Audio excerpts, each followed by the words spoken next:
Welcome everyone to our Tuesday night chat. I'm Kelly Wilkins, your host from Reliance, and it's so good to be with you tonight. We have an epic conversation tonight with Dr. Diana, and we're so grateful you can be here. Welcome, Dr. Diana. Thank you, Kelly, for having me. Pleasure. So before we get started on tonight's call, I just want to give you some announcements that are with our Freedom Summit coming up in October. We are getting ready for the most exciting weekend of the year. And so we have so many amazing speakers coming along. You do need to check out the website. It goes all day Friday, all day Saturday, all day Sunday, right from 8 in the morning through till 10 o'clock at night. So there's, I'll be here for ages if I had to list off everything. But we're excited with some fun activities, but really getting down to really making a difference so that what you walk away with at the end of it is connections with people. You walk away with vision and the skills, and to be able to have the path to take the next steps forward, because we know that the tumultuousness of the last few years is not over. We really need to upskill and prepare for what's next, and there's a lot of things on the horizon. It's election year. That's always an exciting time. Finger tapping, just wait and see what's about to happen. So get along to the Freedom Summit in person. You can camp on location. You can come. There's only one day that's a day ticket, which is the Sunday. Or you can also just come for the bush dance on the Saturday night. But we want you to come to the whole weekend and really envelop it all.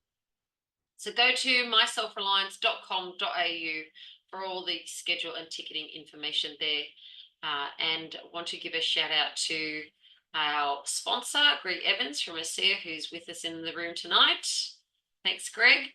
And all of our sponsors who really help to make it happen. And without you, we wouldn't be able to put these great events on. And so if you want to be a stall holder or come along and share your unique gifts and talents, this is what we do at Reliance. We're all about empowering each other, and it's really important that each of us upskill so that we have something to offer. And the more industrious that we are as individuals, the more that we can build our own parallel economy. This is where it's really going to be at. We can step out of the system and look after each other. Okay, now on to our topic tonight with Dr. Diana. I'm going to bring you on screen so that everyone can see you. I'll pop that. Here we are. Dr. Diana has been, let me just read your bio. A multidisciplinary therapist who integrates psychology, neuroscience, sociology, and natural therapies to address emotional and physical health holistically. Having overcome 25 years of chronic pain and misdiagnosis, now she shares the healing methods that transformed her life. Dr. Diana helps people regain their balance in their lives, and especially those dealing with chronic illness, stress, and anxiety. Now, more recently, and the kinds of things that we were talking about together was about how teens are really struggling with the changes that we're seeing in the world. And also, when we think back to how we grew up, they have a very different set of concerns to deal with. And that's what we're going to talk about tonight. So over to you. Thank you. Thank you, everyone. Thank you for having me, Kelly. Thank you for inviting me. So as Kelly said, I'm a multidisciplinary therapist, which means I draw on a variety of disciplines with my clients, and happy to talk about any of that stuff. But tonight, obviously, we're focusing on arming teenagers and their parents in today's changing world. It is difficult. It's a very difficult time to be a teenager, and I think it's even a really difficult time to be a parent and even a grandparent. So I think that, it's it's important to take into account these kind of intergenerational changes, not just for our kids, but also what it means for parents and grandparents. Now, I've written a book that's just been released. Global distribution hasn't happened yet, so it's still in progress to be released online. But whilst I will be talking a little bit about what I cover in the book, this is kind of independent to that, because I know there are some people in this, or not today, but like who watch this channel, and I know that they've bought the book. So I don't want to kind of go over what's in there, but I will kind of touch on a couple of issues. But the book is actually called The Truth About High School, and it's an applied philosophy for life. And the reason I wrote this book, so past research that I'd done, it was all academic work. This is my first book that's come into a mainstream context. And that is because of the kids and teenagers that come and see me at my clinic. So I have a clinic in Sutherland Shire in Sydney. It breaks my heart when I see the teenagers and kids that come to see me and what they're going through. And so I'm writing this truth series, and I had to put all the other works aside so that I could focus on this to get it as soon as possible to teenagers and their parents. And the response has been fantastic. And parents are really pleased with it because it's helping them reassess what they went through in their adolescence. So it's actually a really, really good tool, not just for teenagers, but for us all. So I will touch on a couple of those issues, but I'll just move on a little bit. But yeah, so basically when we're talking about arming ourselves, we're not just talking about arming our kids, it's the parents as well. Just trying to give them the tools to navigate this world, okay? And so I think the questions we need to ask ourselves are, what do we actually want for our children? What are the values I want to instill in them? And some of you may be homeschooling your kids, I'm not sure, but I'm assuming most kids will be in school. And if they are in school, either way, we need to ask ourselves, how can I arm my kids to be strong and to be able to withstand the pressures of this changing society? And which I believe is a very secular society and one that doesn't encourage critical thinking. So I'll be talking about a few different elements today, but I think it's fair to say that they're growing up in a difficult time. And back in my day, and back in your day, Kelly, I don't think it was this difficult. And I know we had our struggles, and yes, there was suffering, but I believe that the distractions and influences that teenagers have now have created a whole lot of other effects on them. So if I can just get you to pretend that it's 30 years ago, okay? And as I said, I'm in the Sutherland Shire, so I'm a Shire girl. I grew up here. I went to a local high school. It was predominantly Anglo-Saxon, and I was a WOG. I was the Greek. So I stood out like you wouldn't believe. So I was tall, I was dark, I was hairy, and I was referred to as the WOG. So it was quite awful. Like, it was quite awful growing up in that kind of situation. And I felt awkward, I felt alone, I felt out of place, like I didn't belong. Very similar to what kids experience now, okay? There's no difference with my time and their time. But I guess there are differences in the actual experience, which I kind of want to revisit. I'd be at school and I'd be going through some difficult things, but then I'd go home. And home for me was a haven, okay? I would go home and I was free. And I think it's really important when we kind of reflect on our own adolescence compared to our children's. What is it that I was experiencing compared to what my kids get to experience now? So I'd go home and it was a safe haven. And I'd get home and I'd have a snack, and then I'd sit down with my brother 4:30 every afternoon and watch Fresh Prince of Bel-Air, and we would have a laugh. My brother and sometimes my mum would sit down, and then I'd go and get on the phone and maybe speak to a friend or two, and it was the one with the cord, and it was in a public place in the household. So you didn't have the opportunity, especially in a Greek household, to have a private conversation, okay? And I will tell you what, it was so much safer in that sense, okay, considering in comparison to now. But we're not in today yet, we're still 30 years ago. So I'd get on the phone, I'd have a couple of chats, and then I would go up to my room. And when I went up to my room, I'd put on my tape recorder and I would play my music, and I would write down the lyrics to songs. I press stop, rewind, pause, play, and I would just write down my lyrics to songs. I would write poetry, and that for me was my escape. That was me disconnecting from what had happened in my day, and that was my kind of reprieve, okay? So if you think at school there were heightened cortisol levels or adrenaline was pumping, and then that was my stress response, but I'd come home and there was this opportunity for me to disconnect. Then I'd go to dinner, go down. Mum was at home. That's what she did. She was home with the family, and my dad was the one working. So I, thank God, had my mother at home, because otherwise I would have gotten up to even more mischief than I did as a teenager. And so my dad would come home, we'd sit down, we'd have dinner together, okay? And that was sacred time for our family. Okay. Don't get me wrong, it wasn't perfect. Okay. We'd have disagreements and we'd get, fiery, like it was in the veins, we would really fire up about certain conversations, but we were together and it was sacred. And then we would wash dishes and I'd excuse myself to go to the toilet just to get out of the dishes. But then we'd sit down together as a family and watch a couple of sitcoms, okay, like Home Improvement or Golden Girls, all those politically incorrect TV shows you don't see on TV anymore, right? And we would laugh. And it was a reprieve. It was a way for me to escape. So the reason I'm highlighting this to you is because if I was to fast forward 30 years now and I'm Diana now in this era, the experience, there is such a huge juxtaposition with what I experienced 30 years ago to now, okay? And also for people whose home isn't a safe place, that's also important to mention, okay? So let's pretend I am now, 30 years later, I'm in 2024 and it is tough, okay? So I've been at school all day long. I'm on devices at home. I'm on devices at school. From the moment I wake up, I am completely connected to what I call a cyber playground. I do not disconnect. It is constantly with me. It's constantly invited into my life, whether it's through social media, messaging, whatever it may be. And I go to school, and at school, I still have this device. I'm still connected.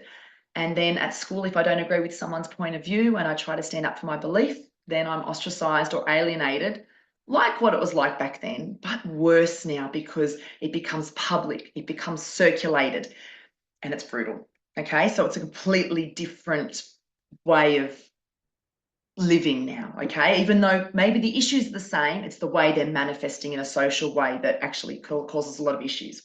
So I think I've got a group of friends in 2024 and we're in different group chats, but then I get excluded from group chats. And then the people that I think are my friends are excluding me and I'm being bullied.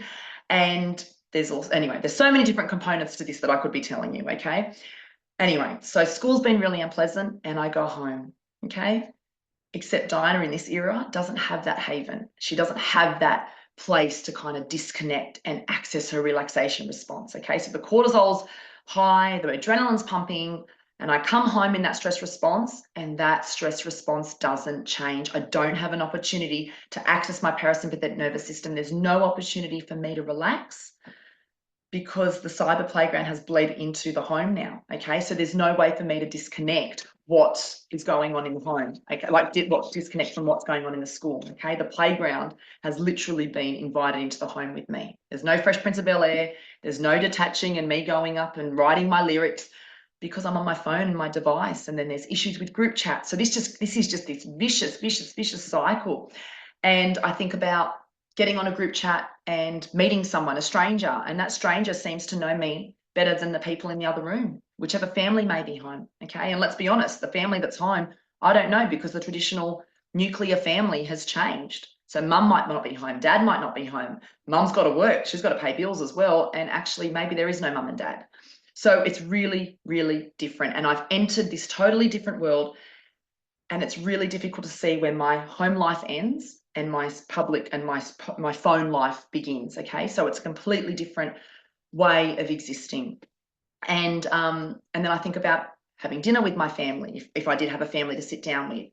And if there were 5 of us in my family growing up and there's 5 people now, we've each got a phone, there's 10 people at that table. It's like that phone is like an unwanted visitor that's pinging and dinging and so you're not actually getting this meaningful, sacred time at the table, which is what I experienced growing up. And then once dinner's finished, we go off into our separate rooms, okay? There's not this kind of connected enjoyment, shared experiences. So it's very, very different. So at night, someone tells me to get off my phone because that's what most parents do. They tell their kids to get off phones, but there's an issue with a group chat. So I stay on my phone. I end up connecting with this stranger even more, and we stay on FaceTime the entire night. And when I go to the bathroom, I even take him with me to the bathroom. So I end up kind of going to sleep, but I'm on FaceTime the whole night. So I wake up the next morning after having minimal sleep. I'm stressed. I'm anxious. I've taken some sleeping pills. I've even taken some anti-depression medication, and I have not been able to access my relaxation response at all. So I have had no respite, okay? So I know that sounds very detailed, and I'm sorry for that huge introduction, but this is what finds me every single day. These are the hundreds and hundreds and hundreds of teenagers coming to me not able to disconnect from this cyber world. It is horrific, and the way it manifests physically, emotionally, socially is quite serious, not to mention spiritually, but that's a different thing as well. So anyway, if any of you have teenagers, I'm sure this might resonate in some shape or form. It may not look that serious, it may not look that grim, and unfortunately it may look even grimmer than what I've presented to you, okay? But can you see that there is no reprieve? There is no way of disconnecting, and if that's the case, if that is the case, and that is creating in us this constant fight-flight response, I'm not having an opportunity to disconnect, okay? And this creates huge issues. So, and our phones have got a lot to do with it. Do we blame our kids? No, not necessarily. Do we blame our parents? No, not necessarily, because no one's been given the tools to cope in this ever-changing digital world. So it's not about pointing the finger at anyone. It is about trying to find the ways to cope in this society now as it is, okay? And I don't know how it's going to get better until we kind of are able to manage phone use and device use better. But anyway, so I'm going to be asking probably 3 main questions embedded throughout the talk. The first one is what I'll talk about first, and that is, do I conform? Do I need to conform to patterns of this world? And what does this look like for parents and teenagers? Okay, so for me, conforming and doing what others expect is so common now, and it's tearing people apart. Okay, and we can see that at various levels. Obviously, I'm just talking about teenagers and parents at the moment. But many, many years ago, I spent a lot of time in Japan for undergraduate and postgraduate research.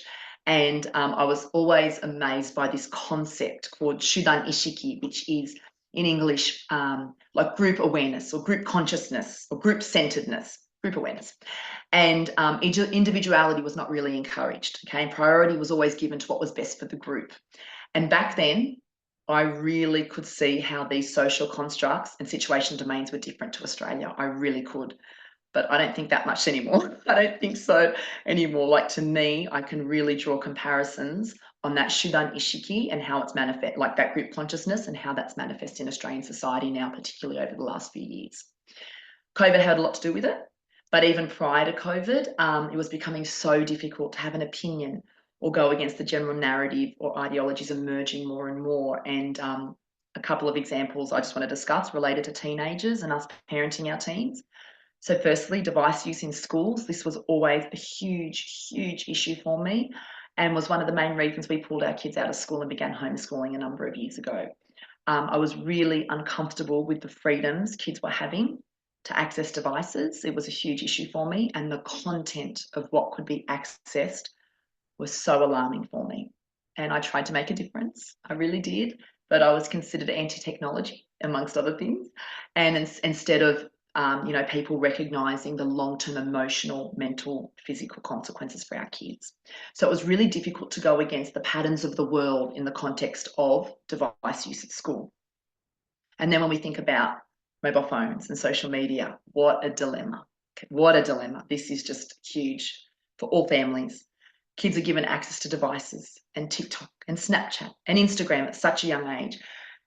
Please know, if your kids are on those devices and are on social media, this is not a judgment at all, because it is virtually impossible to have a child without them having access to any of these things. It really is a difficult thing. And I guess that's what I'm talking about when I'm talking about not conforming to patterns of the world, because if you can kind of find where your values are in that, it might make a difference. But anyway, so I think about kids getting phones at a younger age, and I have 7-year-olds coming to see me, and it's because of the anxiety and sleeplessness they have because of stress.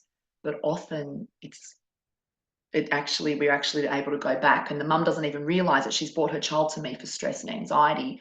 But actually, when we really delve deep, it's because he's been accessing pornographic content and explicit content, and he doesn't know what to do with it. So it's actually heartbreaking. And obviously, this is unintentional on the child's behalf. It's something that's either just popped up in a feed, or it's something that someone sent and the kid didn't have a chance to shut his eyes. Okay, so this is something that finds me a lot, because these kids are unable to process things that I still haven't, as a 43-year-old woman, have not seen and have no interest in seeing, because it's beyond many of our comprehension. So anyway, and then the issue is, you take your kid off social media, or you don't allow your child to have social media, and they're excluded. So they miss out on participating fully in their social relationships because they don't have social media. I have a 15-year-old daughter, and she has reminded me on several occasions that she's now the only person in her homeschool group of friends that she sees weekly that doesn't have Instagram. And I'm totally not sympathetic at all. And she understands the complexities. And she has a mobile phone, and she's got messages, and she's got WhatsApp, and it's that simple. She can message on WhatsApp, or as I suggest to her, nurture those one-on-one relationships like I did back in my day. I know it looks different, but sorry. And she knows that. And I know at some point she will get social media at some point, and it's not something to be fearful of. But at the moment, I think it's good for her that she doesn't have to kind of contend with all the extra stuff that would create anxiety for her. So anyway, now I have an issue with the way it numbs kids and it takes them away from reality, and the way it can confuse them. Okay, the information that they're accessing is very confusing. So I have strict parameters and boundaries when the teenagers come to see me. And also in my book, I discuss really kind of strict parameters and boundaries that kids can kind of follow to have a healthier relationship with their phone and with their social media. Okay, and it's really important, if your child is on social media, to be critical and sit down and evaluate with them what they're doing on social media. You know, the selfies, the profiling, the posts, the cozies at the beach. So much of the world is beckoning them, inviting them in to participate in things that actually can be quite harmful. So I think it's really important to be able to have these open conversations with your child and not necessarily have them conforming to the patterns of the world just because everyone else is doing it. So helping them have that critical lens. So then I recall COVID time. This is another thing. So devices, phones, social media, COVID time, and the pressures for teenagers and kids who are forced to succumb to be able to simply be able to go to the movies or be able to go to graduations and formals. And the mandates were completely unacceptable, and the long-term effects are still being dealt with at a physical, mental and emotional level. And I see it every day still, and it's heartbreaking. So in that situation, it was really interesting to see who was kind of able to withstand that pressure, because it was such a tough time. And as I said, I'm still seeing the ramifications for kids' health because of it, and parents. And now it's heating up even more. If you don't agree, or at least participate at some level in specific school activities, or communicate with students in conjunction with the way they identify, or accept changes like unisex bathrooms, even if it makes you feel uncomfortable, you may be alienated and ostracized as a result. So for me, it's about standing in truth and not wavering from that. So that's my first thing, is, do I need to conform to patterns of the world? That's my first question. And then what does this look like for my family? The next question I would be asking my teenager or having these conversations is, how am I measuring success? Success of our relationship and our parent, my parenting, the success of my children. Who am I bowing to? What am I actually bowing to? Okay. Success is a really interesting word, and one I've really had to contemplate at length since beginning homeschooling. I used to be a university lecturer. And in fact, my whole upbringing was deeply rooted in formal education. My beautiful grandmother left Cyprus completely uneducated, too poor for an education. She used to leave the tobacco fields when she was about 5 or 6 years old, 7 years old, and she used to run up to a nearby school and listen from the classroom door just to try and grasp something. She was so hungry for knowledge. And so she came to Australia uneducated. And so for her children and for her grandchildren, getting an education was the most important thing. And I mean, for an old Cypriot woman, she refused to give us a blessing to get married until we had a university degree. So she was pretty remarkable in that way. And my parents are both highly educated, and we've always been high achievers. So university, HSC, UAI, now ATAR. This was the natural path for us. And so for me to pull my kids out of school, it was a big thing, and we received a lot of resistance when we decided to do it, and we still do receive a lot of resistance. And even though the kids thrive in homeschooling, I know that it's not for everyone. I'll repeat, I know that homeschooling is not for everyone. But I had to renounce some sort of the attachment that I had to what the world perceived me to be. I had to renounce any sort of care for the approval or the eyes of society. That's another concept in Japanese culture, sekente or seken no me, like the eyes of society. I had to let go of that completely and really, how did I measure success? So for me, did I have a worldly concept of success and what other people define success to be? Not really. Not really. It couldn't be. So for me, my faith is really important. And that was what I was standing on. So without my faith, I would have crumbled for sure over the last however many years. But because of that strength in my faith and what I feel is right for my kids, not necessarily all kids, but for my kids, that means I was able to let go of this concept of what it means to be successful in the world and what people think of that. So with kids that are bleeding at the moment, teenagers that are struggling and going through emotional and social issues and of course academic issues, they're struggling with school, with work, with expectations, what's next, you know, aims to get to university and beginning that next stage of their life. I'd really be sitting down with those kids and working out what success actually means. And is this the healthy way of looking at the world? You know, can we change our lens to support our kids, to arm them, you know, with a healthier way to approach their lives and their future? And know that there can be different paths, you know, like I think of my kids, they're always questioned, can they socialize? They're homeschooled, do they have the socialization skills? And it's so funny, anyone that homeschools their kid will laugh at that because you can't keep up with all the homeschooling activities and weekly catch-ups. You just can't, there's just too many. And this whole vertical socialization is incredible with seeing kids interact at different ages. However, the other thing that is often questioned to my kids is, are they going to be able to go to university? And there are so many different pathways to university, and my 11-year-old and my 15-year-old are already contemplating those paths. It doesn't have to look like what we think it does. So this also relates to my first question about conforming to patterns of the world. But anyway, for me, if my kids know who they are, what they stand for, and have a relationship with God, then I feel like I've done my job as a mum. And they'll shine because of it, not in spite of it. So that's me. That's my personal belief. So so what I think I'd be discussing with my teenager is considering what worldly success looks like, and is that actually right for my kid? Because just because the world says something is shiny and new and successful doesn't mean it's always right. And it's really wonderful to be able to get our kids to be able to critically, you know, look at the world and see what that looks like for them. That's my second question. The first question, do I need to conform to the patterns of the world? Second question, how do I measure success? Do I have this worldly concept of success? And thirdly, do I have a spirit of fear?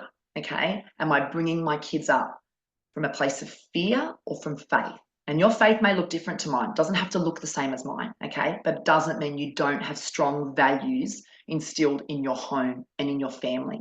So think about what those values are and how you are instilling them in your children. So for me, it's about being consistent and helping provide strong boundaries. So if you know that TikTok, your kid's accessing inappropriate things on TikTok or YouTube, I know just that 5 minutes while you just need to make that call, it's just the easier thing to do. But in that time, you don't know what is being seen and viewed and the numbing effect it's going to have. And then how harmful can it be? So I think I would be asking myself with certain decisions with my kids, is this helpful or is it harmful? And you know in your gut if something's helpful or harmful. But conversations with our kids become so important. And we have 3 kids. And because my youngest is 8, we need to be careful when I'm talking to the older 2. We talk about real life issues in our household, but sometimes they're too big for my little one. So we kind of work out when we can talk in front of her and when we can't. She's exposed to a lot, but does she need to know everything? You know, my 11-year-old, he's incredibly mature. So he's read my book. And I wouldn't necessarily recommend all 11-year-olds to read it. But he said to me, Mum, I want to read your book. And I sat down with him. And before we started, I said to him, I need to explain to you what pornography is. And I need to explain to you what nudes are. Because I wanted him to, if he's going to read it, just to have that context. Before he read it, it needed to come from me. And I think about, you know, that general conception or that general misconception about a family who's trying to arm their kids with the tools to cope and also question what's going on around them. And we're often told you can't shield your kid forever. Just chuck them in the deep end. They'll be fine. Let them swim. Okay, just chuck them in the deep end, because if you don't, they won't be able to cope in the world later on. And I don't agree. I do not agree. It's often confused with fear. I am not choosing certain things out of fear. I'm choosing them because I'm standing in faith and in certainty of knowing what is right from wrong and choosing not to participate in something. And this was where my moral dilemma was, whether leaving the kids in school or taking them out, when I was so opposed to what was happening with devices and all that kind of stuff. So, I mean, when I think about things like sex education, and I remember this book, and maybe people in this channel were vocal about it last year, but a book came out last year about sex education, and it was horrific. It was horrific.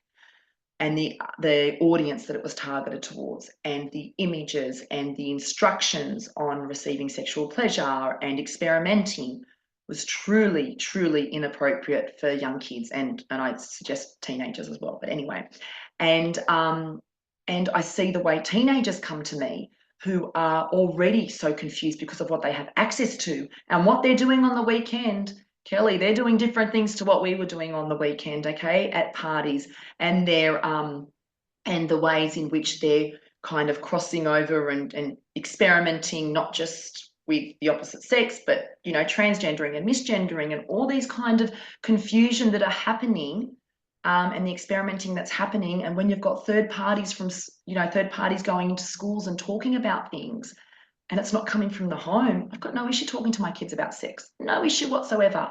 But give me a chance so my kids can learn about sex in a way that teaches them sex from the context of a loving and a safe relationship, and hopefully marriage. Do you know what I mean? So these are ways in which I get to teach them, not someone else coming in and teaching them things that I don't think, which I do think can be harmful. And I see it all the time. Netflix, TV shows kids are watching. Again, do I have a spirit of fear? Am I scared about what my kids are going to watch because I'm worried they're going to then go down that path? No, I choose not to participate in it. It doesn't feel right for me. I'm going to choose for my kids not to participate in it. And not because I'm scared, but because I'm making a conscious choice. So I think these are kind of the three things I'd be looking at. Do I conform to patterns of the world? How do I measure success? And then do I, parent from a spirit of fear? And so what do I do, and what do I think is most important? For me, instilling boundaries is important, giving our kids strong values and foundations. I'm blessed with a husband who is on the same page as me, and I know that that's not always the case for people. They might be doing this alone, but I still see people successfully parenting and bringing their children up with strong values. It is possible. For me, it would be standing strong in your views and convictions and helping your kids. This is really important, and it may be important for this group as well, because we feel so strongly about what we believe in, and we want to teach our kids so they know their rights and they know what they can and can't do. But I think, and it's so important. I know we've got fire in our veins, we just really want to do what's right for them, and it's like we're in the trenches, but we've also got to teach these kids so that they can withstand this later on as well. So what does that look like? How do we teach our kids to see things from other people's perspectives so that they can soften their gaze and be able to see things, not to conform and do what the world's saying is popular, but to help them build resilience by seeing the larger world issues and how that disseminates and infiltrates at a more micro level and what that can mean for them. So for me, it would be not just always fighting their battles for them, helping them deal with conflict, be their best advocate, of course, never stop going to bat for your kid, but help them develop the skills and the ability to present an argument. If your teenager's homeschooled, even if not, set them up with a task, give them a persuasive argument or an essay about some of these issues and get them to present to you an argument, because I know that my kids know what is right and wrong, but at the same time, I need them to be able to express that in a way that's going to change hearts, as opposed to get people to put up a wall against them, if that makes sense. So if your teenager is at school, make sure that there's a support person at that school, someone that they can speak to. This breaks my heart when I see what's happening to some of my teenage clients. It is lonely being alone, and it is tough. So back in my day, yes, there was bullying. Yes, you were victimized, you were targeted. Yes, I was the WOG. Okay, but there was also this underlying idea back when I was younger of what was right or wrong. And now those lines are so blurred. And in some schools, I'm not saying all, it is difficult to have a voice, particularly if your voice is not part of the wider philosophies emerging in that school. So the push for inclusion and embracing diversity here for many means that if you hold traditional values, you're often the one marginalised and bullied yourself. There's no one to fight for you if it's against the political, context, or it's controversial, or against the general rhetoric or ideology in schools. So for me, it would be, yes, be their advocate, but help them find a strong, certain voice. They don't have to scream or be entitled or stamp their feet to be heard, but help them be comfortable going against the grain if that is what is right. Help them stand on a truth and values that will carry them amidst adversity, and help them to be loving. And this is what I think is so important. Help them to be loving and respectful in their stance and have clear eyes of compassion. Just soften their gaze, clear eyes of compassion to look at the broader context. And I promise you that will change more hearts. That will change more hearts rather than us going to people with fire and anger. It's really important that we're able to just, remain, compassionate, I guess, in that sense. Not to conform, but to be compassionate. So I guess for me, a question I'd be asking my kid or my clients is, does my teenager have a strong sense of self? Who are they? What do they stand for? Are they numbed by social media, device use, Netflix binge watching, medications? This is also a big one. Or do they have good habits that prop them up daily? Are they integrating positive self-talk, prayer, meditation, self-care, fun, balance? Do they have a balanced life? If they are sad, do they have the natural tools to help prop them up? And this is really important for mood, hormones, sleep, anxiety, depression, and so many other areas of our health. So for me, I would be setting up strict guidelines around phones. I'd be setting up a device station or a charging station. I would be making sure that we don't have phones in bedrooms at night. To the best of my ability, I would be trying to make sure my kid wasn't on social media, or at least I have full access to their social media, and I'm able to help my child navigate what is popular to do on social media and helping them know that they don't have to participate in that. So I mean, these are just a few things that I would suggest. Obviously, the book's got a lot more detail, but for me, my faith is so important, and bringing them back to the family and bringing them back to the table and those strong values is so important for me, just so they can have that haven that I was able to when I was younger. So, I guess that's kind of how I would approach trying to arm our teenagers and parents in the world today. Beautiful. Beautiful. I want to just touch on a couple of things that you said. Yes. And having homeschool kids, 3 of them myself, so Yes. I can completely, you took me back, right back to childhood and watching Fresh Prince, and absolutely, we were right there with you.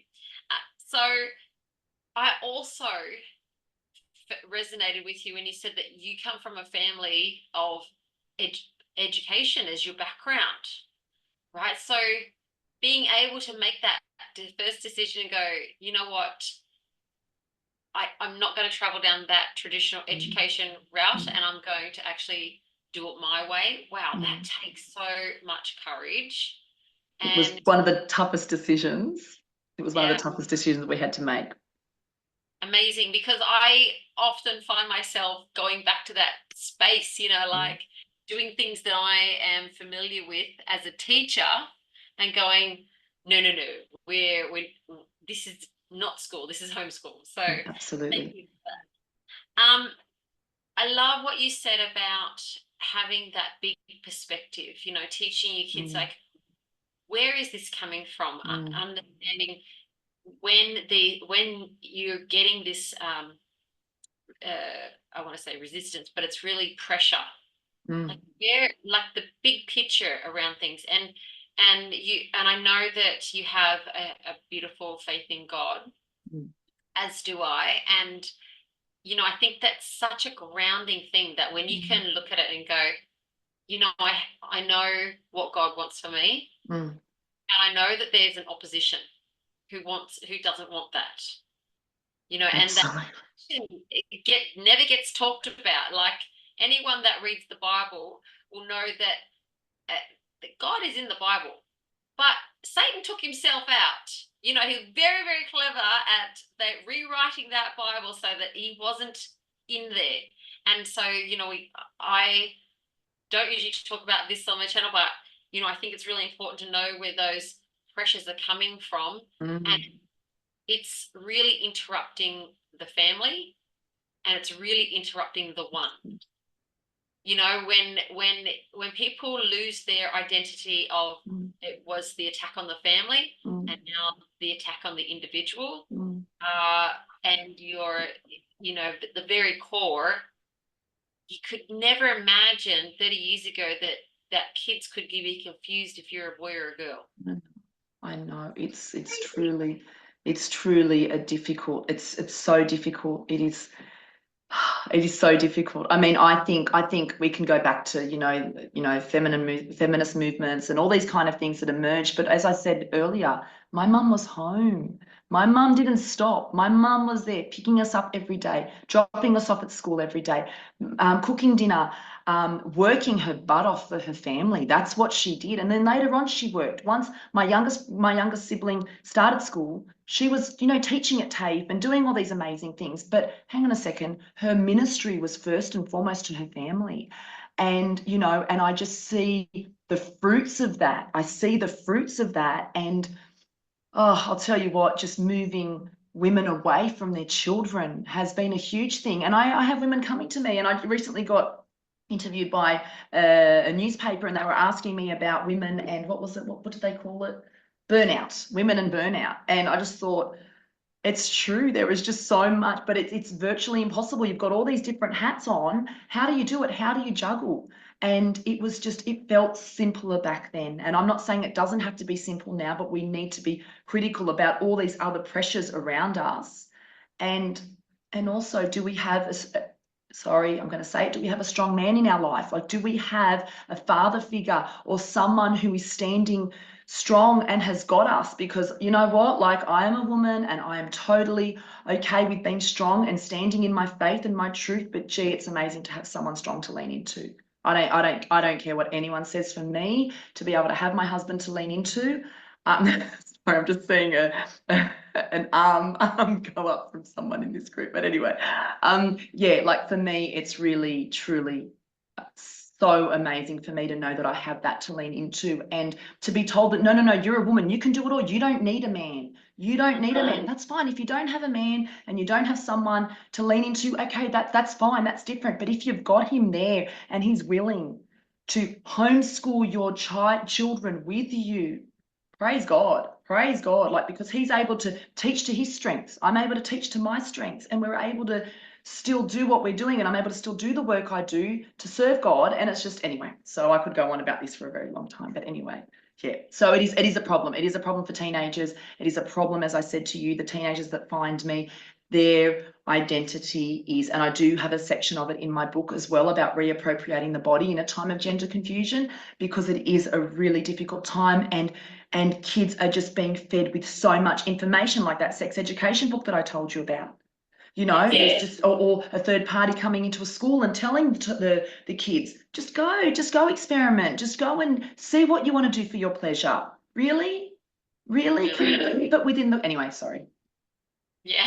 Well, and that's what we can't cotton wool our kids. No. We do have to arm them. We do have to send them out in the world, Absolutely. and they have to know how to handle the conversations and how to use their voice. And I love that you really set that out really clearly, and having those good habits. And I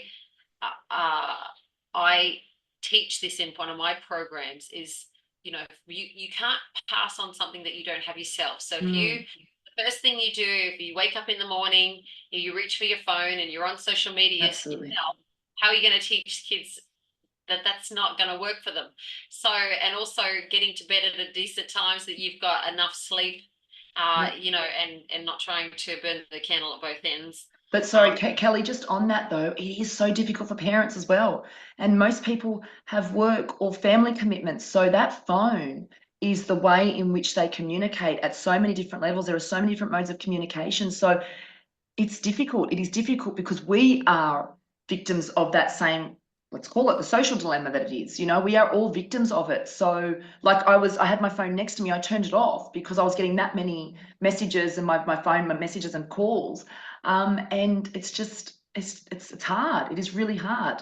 So detoxing kids and teenagers, not just from things that have gone into their bodies, but also detoxing them from the habits that have been created. And I have one client, and I've actually talked about it in the book, but I talk about one client who we were detoxing and from device use, and she said it was like watching a drug addict like come down from a high, because it was just and trying to, yeah, it was unbelievable, because there was just no way to kind of, and once we got him off the habits that he was a different kid. Yeah. And she said, I got my kid back. I got my kid back. Actually, and I get that all the time when teenagers come to see me, and I help them access their relaxation response and help them change their habits. One of the first messages I'll get from most parents, mum or dad, I feel like I got my kid back. And I just think, wow, like, so hard. It is so tough. Tell me about kinds of that when kids come to you, what do you offer? Is it a group program? Is it one-on-one? What do you offer?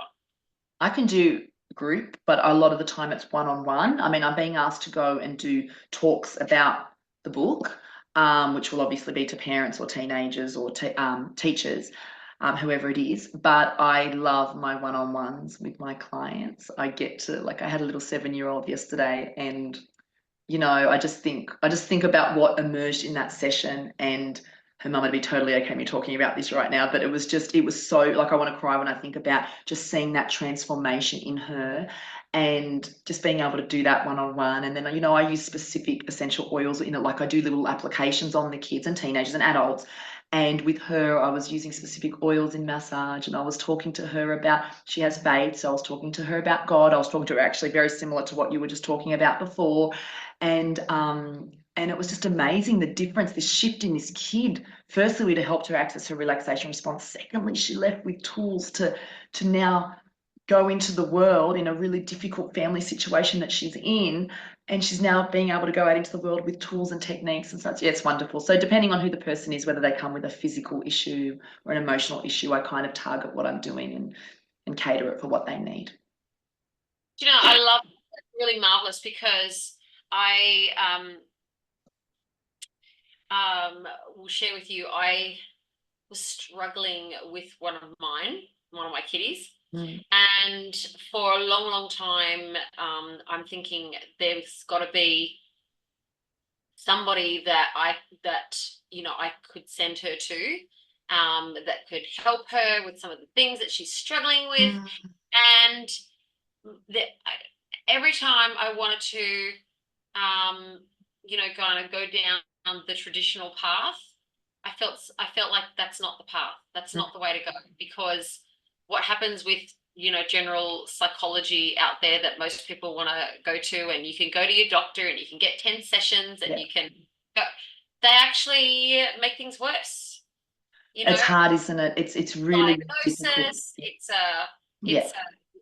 And also and reinforcing, if that's your truth, then you do that. It's like, yeah.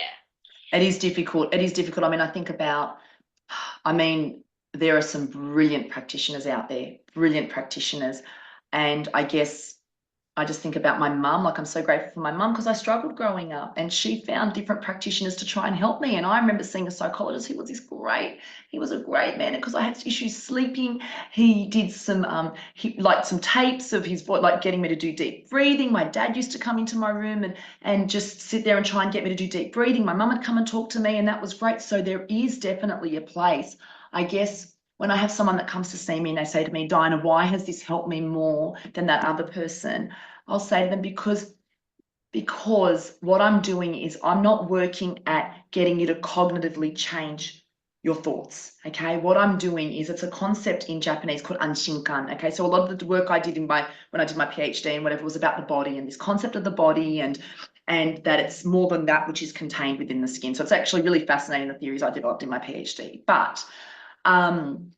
But the point is, there was this concept in Japanese called anshinkan, which means feelings of contentment, like a content heart.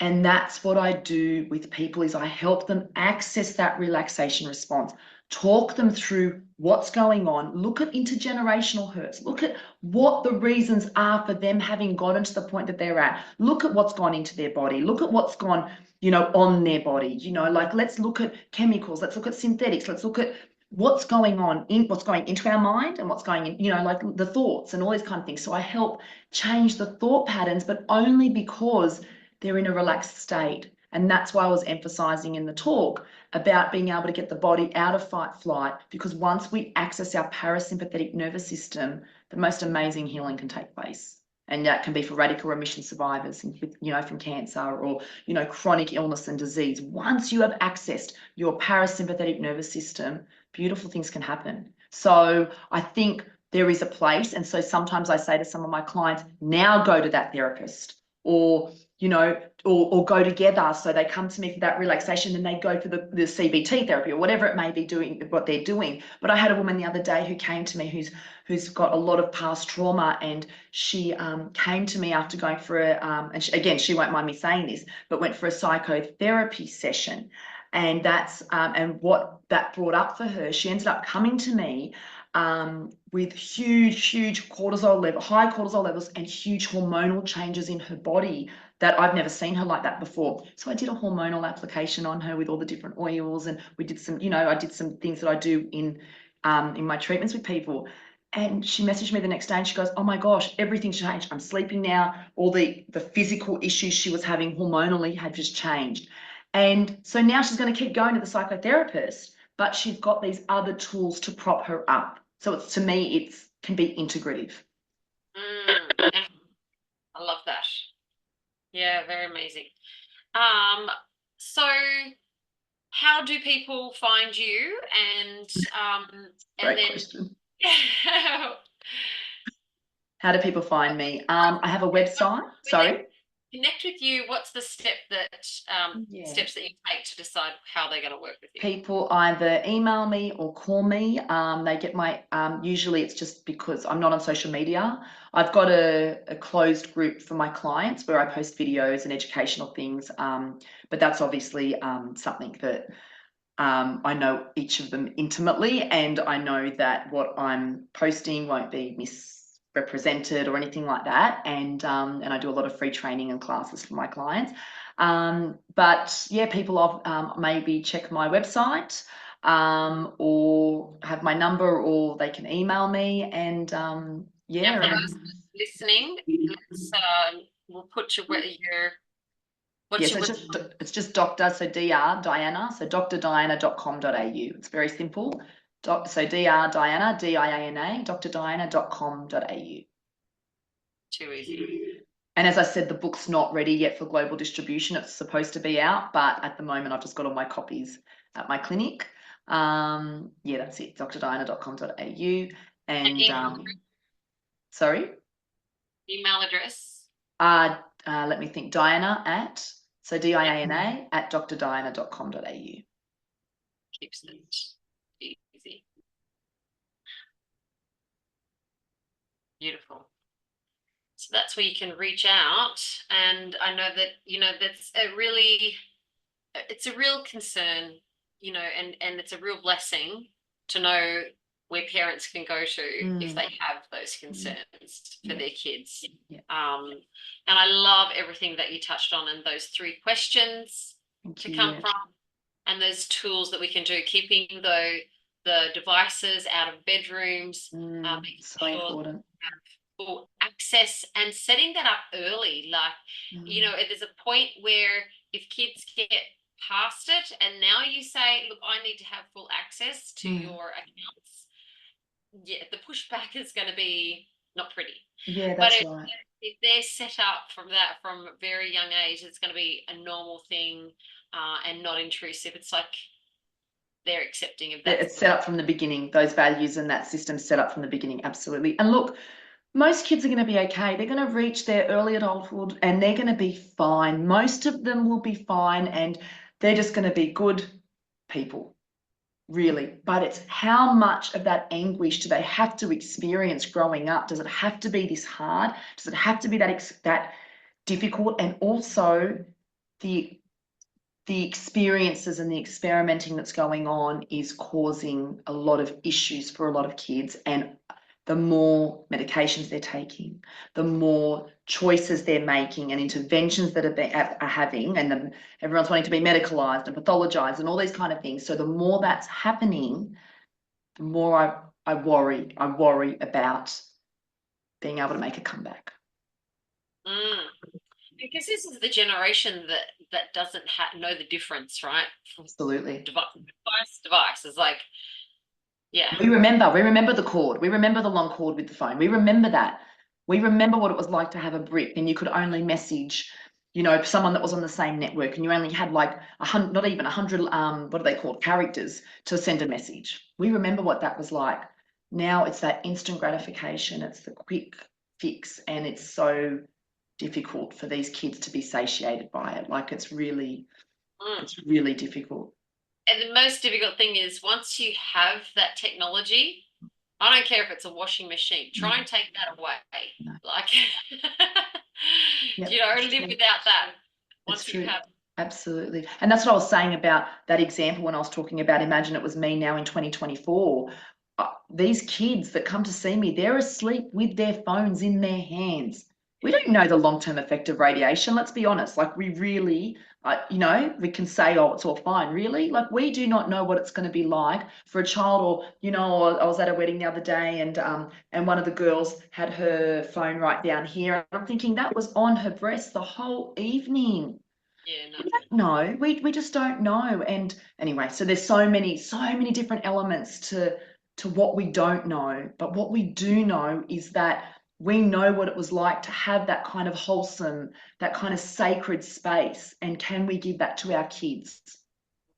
Because I promise you, they get a taste of it. They get a taste of that laughter they can experience with their family, and that presentness, just being fully present, whether it's having a fight or a disagreement or a loud ethnic, you know, argument, whatever it is, but fully being present. Wow, that has the potential to change your life. Just knowing that they're there and they've got you and that they're not distracted. Anyway, as I said, I could go on about all this for a very long time.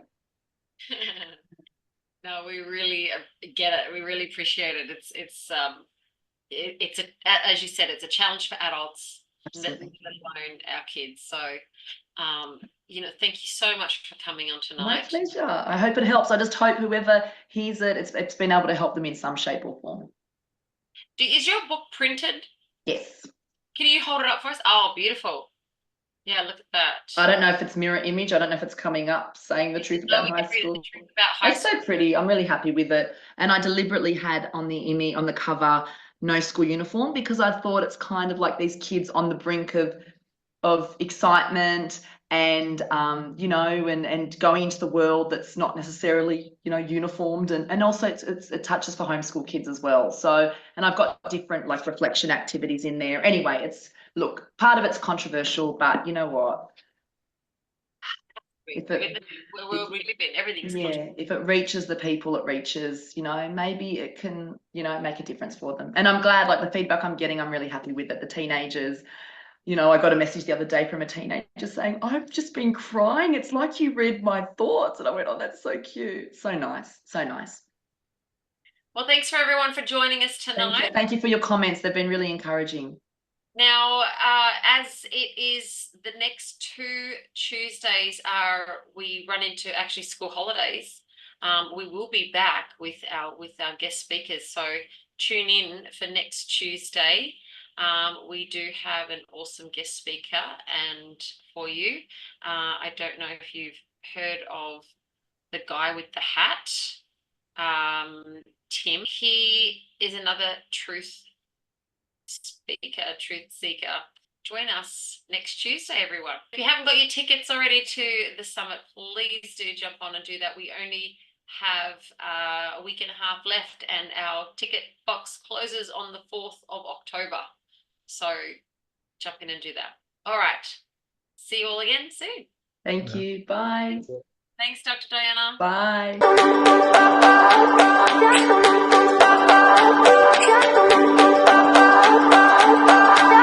I remember when we were staring at a photo. Don't forget the I keep you in my heart is where you are. I still think of you, I want you coming back. I remember when we were staring at a photo. Don't forget the way you look me in the eyes.